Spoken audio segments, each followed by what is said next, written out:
Hi guys, మన సుజు కిచెన్కి స్వాగతం. ఇప్పుడు నేను చేయబోయే రెసిపీ ఎర్ర గోధుమ రవ్వ ఉప్మా.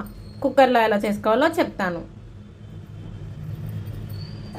ఈ గ్లాస్తో ఒక గ్లాస్ ఉప్మా రవ్వను అయితే తీసుకున్నాను. ఇప్పుడు అల్లం, ఉల్లిపాయలు, క్యారెట్, టమాటో, పచ్చిమిర్చి, బఠానీ, మినపప్పు, ఆవాలు, జీలకర్ర, శనగపప్పు, వేరుశనగగుళ్ళు.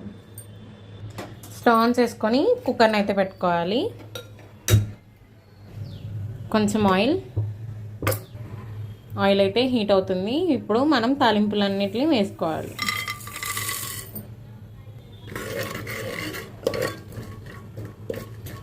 గోల్డెన్ కలర్ వచ్చేంత వరకు ఫ్రై చేసుకోవాలి. ఇలా ఎర్రగా ఫ్రై అయిన తర్వాత అల్లం ముక్కల్ని యాడ్ చేసుకోవాలి.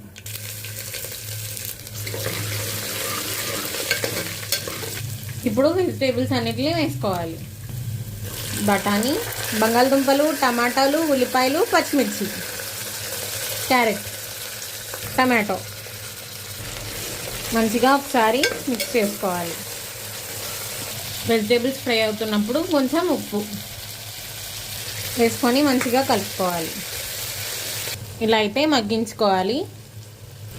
ఇప్పుడు ఒక గ్లాస్ రవ్వకి 2.5 గ్లాసులు వాటర్ని అయితే యాడ్ చేసుకోవాలి.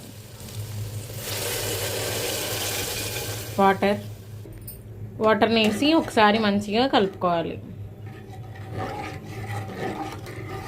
వాటర్ మరుగుతున్నప్పుడు సాల్ట్ని చూసుకోవాలి. వాటర్ అయితే బాయిల్డ్ అవుతున్నాయి. ఇప్పుడు రవ్వని యాడ్ చేసుకోవాలి.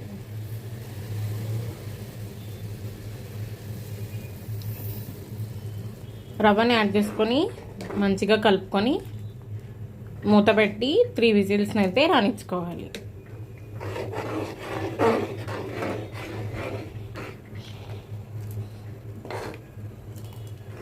ఎంత కలర్ఫుల్గా ఉందో చూడండి. కుక్కర్ మూత అయితే పెట్టేశాను. ఇప్పుడు 3 విజిల్స్ రానిచ్చుకోవాలి. 3 విజిల్స్ అయితే వచ్చాయి. స్టవ్ అయితే ఆఫ్ చేస్తున్నాను. ప్రెషర్ పోయిన తర్వాత సర్వింగ్ ప్లేట్లోకి సర్వ్ చేసుకుంటే మన ఎర్ర గోధుమ రవ్వ ఉప్మా అయితే రెడీ అయిపోయింది. మన ఉప్మా అయితే రెడీ అయిపోయింది. ఇప్పుడు సర్వింగ్ ప్లేట్లోకి సర్వ్ చేసుకుందాం. అంతే, రెడీ అయిపోయింది ఎర్ర గోధుమ రవ్వ ఉప్మా. హెల్దీగా, టేస్టీగా, సూపర్ ఉంటుంది. ట్రై చేసి కామెంట్ సెక్షన్లో కామెంట్ చేయండి ఎలా ఉందో.